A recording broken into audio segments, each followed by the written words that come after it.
بسم اللہ الرحمن الرحیم۔ السلام علیکم دوستو، دنیا بھر کی خبروں میں آج آپ سنیں گے، لیکن اس سے پہلے اگر ہو سکے تو لائک اور سبسکرائب کا بٹن ضرور دبا لیں۔ شکریہ۔ عمران خان کو مذاکرات کے لیے راضی اب کون کرے گا؟ ہم ایران پر حملے کی بھرپور تیاری کر رہے ہیں۔ اسرائیل۔ سعودی عرب کا اسرائیل کے فلسطین میں غاصبانہ قبضے ختم کرانے کا عزم۔ یوکرین کے سیکیورٹی سروس اور پروسیکیوٹر آفس کے 60 سے زائد اہلکاروں کی غداری۔ صدر جو بائیڈن دورہ مشرق وسطیٰ کے اہداف حاصل کرنے میں کیوں ناکام رہے؟ نابینا نجومی بابا ونگا کی سال 2022 میں کون سی 2 پیش گوئیاں پوری ہو گئیں؟ اتحادیوں سے اسٹیبلشمنٹ کے ذریعے کام لینا پڑتا تھا۔ وزیر اعظم عمران خان۔ روس میں کوئی ایسا نہیں ہے جو پیوٹن کی طاقت کو چیلنج کر سکے۔ برطانوی فوجی سربراہ۔ تو آئیے چلتے ہیں اب خبروں کی تفصیل کی جانب۔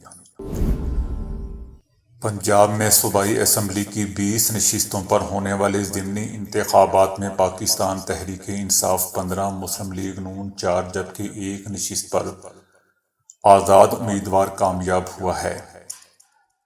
تحریک انصاف نے لاہور کی کل 4 میں سے 3 نشستوں پر کامیابی حاصل کی۔ حلقہ 151 میں بھی تحریک انصاف جیت گئی۔ دوستو، 2018 کے انتخابات میں علیم خان اس حلقے سے کامیاب ہوئے تھے۔ تحریک انصاف نے PP 7 کے نتائج کو مسترد کرتے ہوئے دوبارہ گنتی کے لیے درخواست دائر کرنے کا اعلان کیا ہے۔ PTI کو 46.8% ووٹ ملے ہیں۔ مجموعی ٹرن آؤٹ 50% رہا ہے۔ مسلم لیگ نون کو پنجاب میں اپنی برتری برقرار رکھنے کے لیے 20 میں سے 9 نشستیں جیتنا ضروری تھا۔ پیپلز پارٹی کے قمر الزماں قائرہ نے کہا ہے کہ تحریک انصاف کی کامیابی سرپرائز ہے۔ ان کا کہنا تھا کہ جن سیٹوں پر الیکشن ہوا وہ 2018 میں بھی عمران خان نے جیتی تھیں۔ اب XYZ کی باتیں ختم ہونی چاہیے، بہتر یہ ہے کہ تمام جماعتیں مل کر آگے کا لاہ عمل طے کریں۔ انہوں نے مزید کہا کہ سیاسی مذاکرات کے لیے پہلے فریقین کا راضی ہونا ضروری ہے۔ خان صاحب کو مذاکرات کے لیے کون راضی کرے گا؟ دوسری طرف فیصل خان نیازی، میاں جلیل احمد شرک پوری اور کاشف محمود کے ووٹ کم ہونے سے پنجاب اسمبلی میں اس وقت حکمران جماعت مسلم لیگ نون کے ارکان کی تعداد 165 سے کم ہو کر 162 ہو گئی ہے۔ پیپلز پارٹی کے ساتھ 5 آزاد اور راہ حق پارٹی کے رکن اسمبلی کی حمایت کی وجہ سے مسلم لیگ نون اور حامی جماعتوں کے ارکان کی تعداد 174 رہ گئی ہے، جس سے اب چودھری پرویز الہی کے وزیر اعلیٰ پنجاب بننے کے امکانات روشن ہو چکے ہیں۔ ضمنی انتخابات میں تحریک انصاف کو واضح اکثریت ملنے سے چودھری پرویز الہی کے وزیر اعلیٰ پنجاب بننے کے امکانات روشن ہو چکے ہیں، اور دوست احباب سیاستدانوں اور پارٹی رہنماؤں کی جانب سے چودھری پرویز الہی کو پیشگی وزیر اعلیٰ منتخب ہونے کی مبارکباد دی جا رہی ہے۔ ضمنی انتخابات کے رزلٹ کے بعد تحریک انصاف کے اراکین کی تعداد 178 ہو گئی ہے، جبکہ مسلم لیگ کے 10 اراکین کی حمایت بھی تحریک انصاف کو حاصل ہے۔ قائد ایوان منتخب ہونے کے لیے 186 اراکین کی حمایت درکار ہوتی ہے۔ مسلم لیگ نواز کو PTI کے منحرفین کے سارے ٹکٹ دینا مہنگا پڑا، کیونکہ ہوا کچھ یوں کہ ٹکٹ نہ ملنے پر نواز لیگ سے تحریک انصاف میں جانے والے عرفان اللہ نیازی خوشاب سے جیت گئے، جبکہ لیگی ٹکٹ نہ ملنے پر ناراض عامر اقبال شاہ PTI کے ٹکٹ پر لودھنا سے جیت گئے۔ اس کے علاوہ لودھنا کی دوسری نشست پر مسلم لیگ نواز کا ٹکٹ نہ پانے والے رفیع الدین بخاری آزاد امیدوار کی حیثیت سے لڑے اور تحریک انصاف اور مسلم لیگ نون نواز دونوں امیدواروں کو ہرا دیا۔ دوسری جانب خوشاب میں مسلم لیگ نواز کی اندرونی لڑائی نے تحریک انصاف کو فتح دلا دی۔ اسرائیلی فوج کے چیف آف سٹاف نے کہا ہے کہ اسرائیل اپنے ہوم فرنٹ کو جنگ کے لیے تیار کر رہا ہے، جو ایرانی جوہری خطرے کے خلاف کام کرنے کے امکان کو ظاہر کرتا ہے۔ ہم طاقت جمع کر رہے ہیں۔ انہوں نے مزید کہا کہ اسرائیلی فوج ایران میں حملے کے لیے بھرپور تیاری کر رہی ہے۔ انہوں نے کسی بھی پیش رفت اور کسی بھی منظرنامے کے لیے تیار رہنے کی ضرورت پر زور دیا۔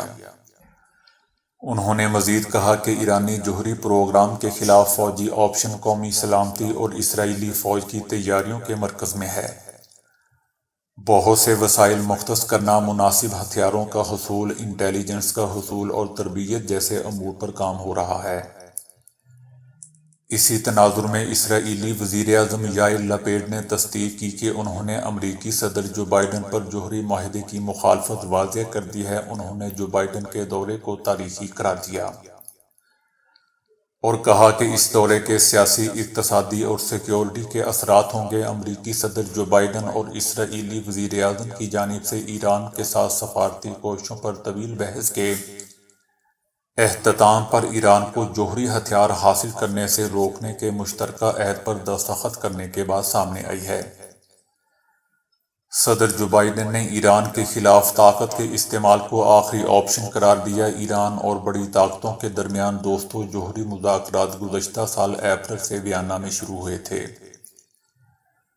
مذاکرات کا عمل گزشتہ مارچ میں معاہدے سے باہر کی کچھ نئی ایرانی درخواستوں کی وجہ سے رک گیا تھا۔ ایران نے اپنی افواج کو بلیک لسٹ سے نکالنے کا مطالبہ کیا تھا، مگر امریکہ نے یہ مطالبہ نہیں مانا۔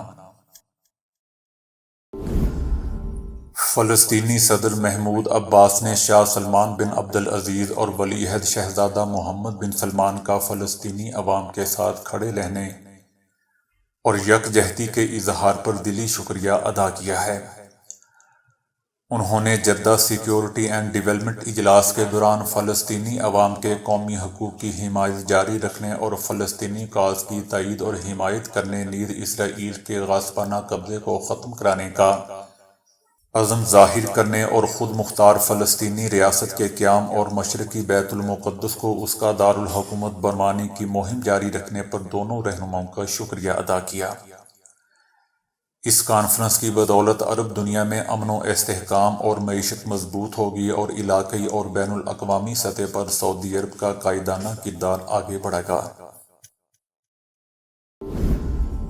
یوکرین کے صدر نے روس کے ساتھ تعاون اور غداری کے الزامات پر سیکیورٹی سروسز کے سربراہ اور اسٹیٹ پروسیکیوٹر کو برطرف کر دیا ہے۔ سیکیورٹی سروس اور پروسیکیوٹر آفس کے 60 سے زائد اہلکار روس کے قبضے میں چلی جانے والی ریاستوں میں یوکرین کے خلاف کام کر رہے تھے اور ان کے خلاف مقدمات بھی درج کر لیے گئے ہیں۔ یوکرین کے صدر کا کہنا ہے کہ قومی سلامتی کے خلاف ایسے جرائم نے متعلقہ قیادت کے لیے سنگین سوالات کھڑے کر دیے ہیں، جن میں سے ہر ایک کو مناسب جواب ملے گا۔ قوم سے خطاب میں ان کا کہنا تھا کہ غداری کے شبے میں گرفتار ہونے والے SBU کے سربراہ روس کے لیے کام کر رہے تھے۔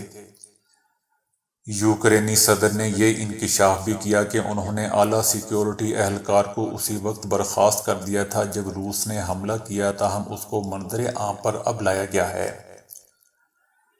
ان کے خلاف غداری کے کافی ثبوت اکٹھے کیے جا چکے ہیں جو کہ دستاویزی شکل میں محفوظ ہیں۔ یوکرینی صدر کا کہنا ہے کہ روس نے ابھی تک 3000 سے زائد کروز میزائل استعمال کیے ہیں، جبکہ استعمال ہونے والے دوسرے اسلحے اور حملوں کی گنتی کرنا مشکل ہے۔ روسی حملے کے بعد سے مغربی ممالک یوکرین کی مدد کر رہے ہیں اور ان کی جانب سے دور تک مار کرنے والے ہتھیاروں کی فراہمی کے بعد یوکرین نے بھی روسی فوج پر سخت حملے کر دیے ہیں۔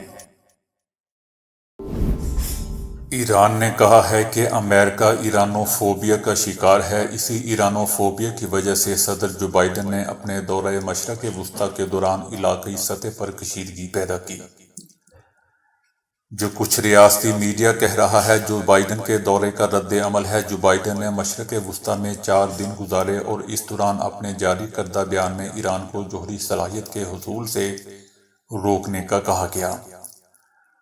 امریکہ نے ایک مرتبہ پھر خطے میں کشیدگی اور بحران پیدا کرنے کی کوشش کی ہے۔ صدر جو بائیڈن دورہ مشرق وسطیٰ کے اہداف حاصل کرنے میں ناکام رہے ہیں۔ متحدہ عرب امارات اور اردن ایران کے خلاف مشترکہ محاذ بنانے کے خلاف ہے۔ سعودی عرب آئل کی پیداوار بڑھانے پر راضی نہیں، ایران کے خلاف مشترکہ کارروائی ممکن نہیں۔ کیونکہ دوستو ایران اس وقت خطے کا اہم ملک ہے اور بھرپور دفاعی طاقت رکھتا ہے۔ امریکہ اسرائیل دفاعی معاہدہ کوئی نیا نہیں، یہ صرف نفسیاتی جنگ کا حصہ ہے جو 4 دہائیوں سے چل رہا ہے۔ صدر جو بائیڈن نے پہلے محمد بن سلمان کو جمال خشوگی کا قاتل کہا اور پھر اسی کی میزبانی میں چلا گیا۔ یہ سب مفادات کی جنگ ہے۔ امریکہ خطے میں اسرائیل کی برتری چاہتا ہے تاکہ اس کے اپنے مفادات کا تحفظ ہو سکے۔ امریکہ اسرائیل کو $38 بلین کی خطیر رقم دے کر علاقے میں مزید انتشار پیدا کر گیا ہے۔ کچھ عرصے بعد بابا وانگا کی خبریں سوشل میڈیا پر وائرل ہونے لگتی ہیں کیونکہ انہوں نے اپنی موت سے پہلے ہر نئے آنے والے سال سے متعلق پیش گوئیاں کر دی تھیں۔ انہوں نے اس سال 2022 سے متعلق بھی حیران کن پیش گوئیاں کی جن میں سے 2 پوری ہو چکی ہیں۔ بتایا جاتا ہے کہ بابا وانگا ایک حادثے میں نابینا ہو گئی تھیں۔ ان کے پاس قدرتی طور پر ایسا ہنر موجود تھا کہ وہ آگے آنے والے سالوں اور لوگوں سے متعلق پیش گوئیاں کرتی تھیں۔ زلزلے اور سیلاب سے اس سال دنیا کے بیشتر ممالک میں زلزلے اور سیلاب سے تباہ کاریاں ہو رہی ہیں جس کی بڑی وجہ موسمیاتی تبدیلی قرار دیا جا رہا ہے۔ بابا وانگا نے سال 2022 کی پیش گوئی کرتے ہوئے کہا تھا کہ آسٹریلیا اور ایشیائی ممالک میں سیلاب اور زلزلے آئیں گے جس سے کئی لوگ مارے جائیں گے۔ ان کی یہ پیش گوئی کچھ سچ ثابت ہوئی ہے کیونکہ اس برس ان ممالک میں شدید بارشیں دیکھنے میں آئیں۔ اس کے علاوہ بھارت، تھائی لینڈ بھی بارشوں کی شدید لپیٹ سے متاثر ہوئے ہیں، جبکہ پاکستان کے صوبے بلوچستان میں بھی طوفانی بارشوں کے سلسلے میں کئی لوگ مارے جا چکے ہیں۔ پانی کی قلت کا معاملہ پوری دنیا میں ہی ہے۔ اس حوالے سے نابینا نجومی خاتون بابا وانگا نے پیش گوئی کر دی تھی جس کے مطابق 2022 میں دنیا کے کئی شہر پانی کی قلت کا شکار ہوں گے۔ یہ پیش گوئی بھی ایک حد تک درست ثابت ہوئی ہے کیونکہ پرتگال جیسے ترقی یافتہ ملک نے اپنے شہریوں سے کہا ہے کہ وہ اپنے پانی کے استعمال کو محدود کریں، جبکہ اٹلی بھی کئی سالوں سے بدترین خشک سالی سے گزر رہا ہے۔ دوستو یاد رہے کہ نجومی خاتون بابا وانگا کی موت سن 1996 میں ہوئی تھی۔ عمران خان نے کہا ہے کہ اپنے دور حکومت میں بہت سے کام کر سکتا تھا لیکن ہمارے ہاتھ بندھے ہوئے تھے کیونکہ اتحادی ہمیں بلیک میل کرتے تھے۔ بجٹ منظور کروانے کے لیے ہمیں منتیں کرنی پڑتی تھی۔ میں اسٹیبلشمنٹ سے بار بار کہتا تھا کہ ان لوگوں کو اسمبلی میں لے کر آؤ تاکہ یہ ہمارے حق میں ووٹ ڈال سکیں۔ آئندہ اگر ایسی کمزور حکومت ملی تو حکومت نہیں لوں گا۔ عمران خان کا کہنا تھا کہ عوام اور فوج میں فاصلے بڑھتے جا رہے ہیں اور سب کا نقصان ہوگا۔ کبھی فوج کو کمزور ہوتا نہیں دیکھ سکتا۔ طاقتور فوج اس ملک کی ضرورت ہے، ہم کمزور فوج کے متحمل نہیں ہو سکتے۔ فوج ہمارا اثاثہ ہے۔ انہوں نے کہا کہ جب بھی میرے کسی وزیر کے حوالے سے کوئی سکینڈل سامنے آتا تھا تو میں فوری طور پر اسے واٹس ایپ کر کے کہتا تھا کہ اس کا جواب دو اور میں اپنے طور پر ان کی تحقیقات بھی کرتا تھا۔ ہمارے دور حکومت میں جس طرح احتساب ہونا چاہیے تھا وہ نہیں ہو سکا کیونکہ نیب ہمارے زیر انتظام نہیں تھا، میں نیب کو کنٹرول نہیں کر رہا تھا۔ عمران خان نے کہا کہ میں نے اپنے طور پر نیب کو ہر ممکن تعاون کی یقین دہانی کروائی تھی لیکن نیب کا کنٹرول آرمی کے پاس ہے اور وہ نہیں چاہتے کہ اس ملک میں احتساب ہو۔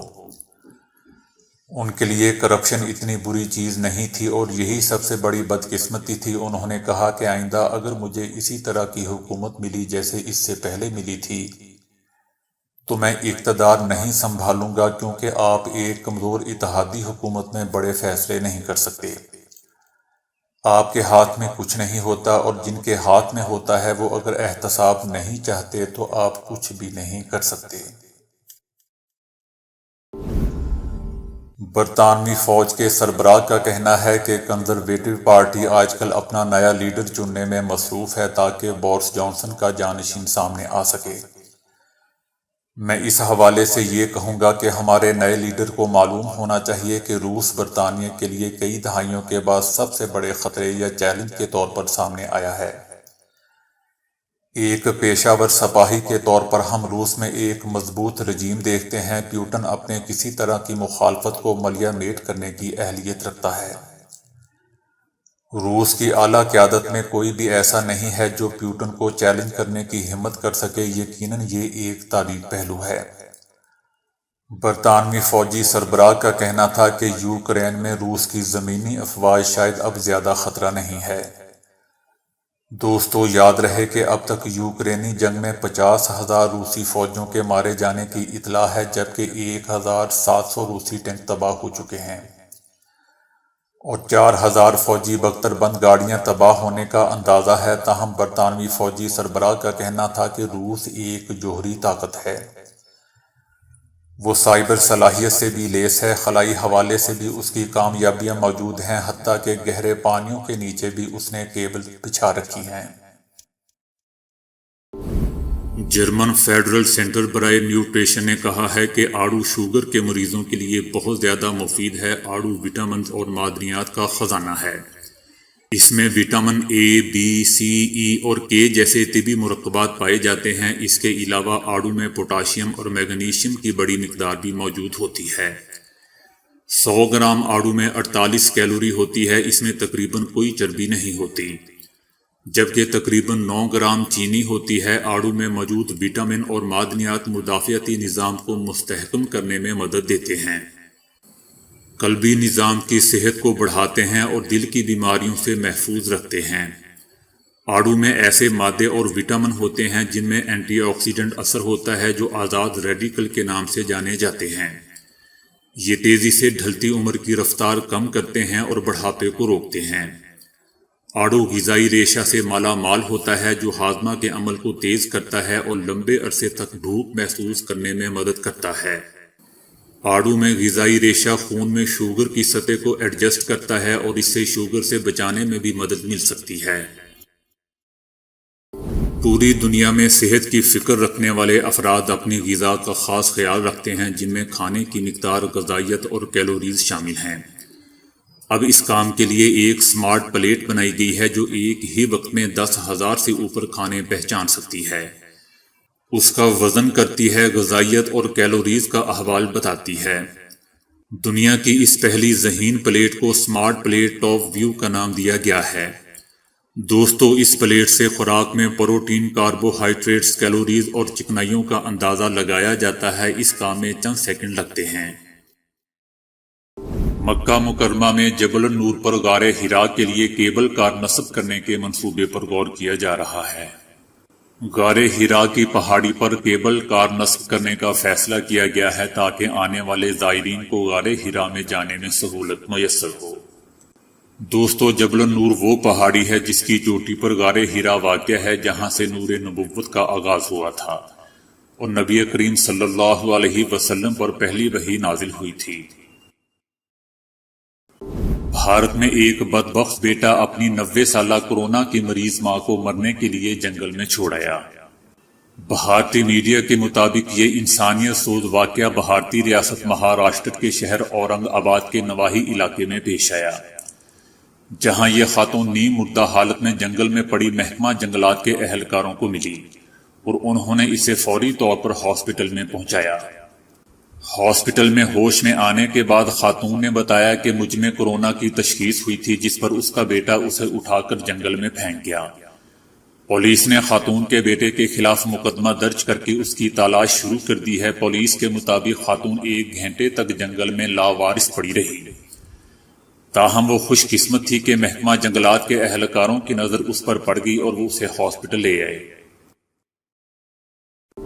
دوستو، ویسے تو جسم میں وٹامن سی کی سنگین کمی کا امکان بہت ہی کم ہوتا ہے، مگر پھر بھی ہماری کچھ عادتیں جسم کو ضرورت کے مطابق اس وٹامن سے محروم کرنے کا باعث بن جاتی ہیں۔ ہمارے جسم کو متعدد افعال کے لیے اس کی ضرورت ہوتی ہے، جو چربی کو پگھلانے کا بھی کام کرتا ہے۔ چونکہ ہمارا جسم اسے نہیں بناتا تو اس کی کمی کا بھی امکان زیادہ ہوتا ہے، جسے پورا کرنے کے لیے وٹامن سی سے بھرپور غذاؤں کے استعمال کی ضرورت ہوتی ہے، جیسے کہ مالٹا، سٹرابیری، پپیتا، ٹماٹر، گوبھی اور شملہ مرچ سمیت متعدد۔ تاہم اگر اس کی کمی ہو جائے تو کچھ علامات آپ کو خبردار کرتی ہیں کہ اسے پورا کرنے کے لیے فوری اقدامات کریں۔ یہ حیران کن امر نہیں ہے کہ وٹامن سی کی کمی آپ کو جوانی میں ہی بوڑھا بنا سکتی ہے، جس کی وجہ چہرے پر موجود جھریاں ہوں گی۔ اسی طرح وٹامن سی کی مناسب مقدار درمیانی عمر میں بھی شخصیت میں جوانی کا تاثر برقرار رکھتی ہے۔ وٹامن سی سورج کی شعاؤں سے جلد کو ہونے والے نقصانات سے بھی بچاتا ہے، جبکہ اس کا زیادہ استعمال جلد کی ملائمت کو طویل عرصے تک برقرار رکھتا ہے۔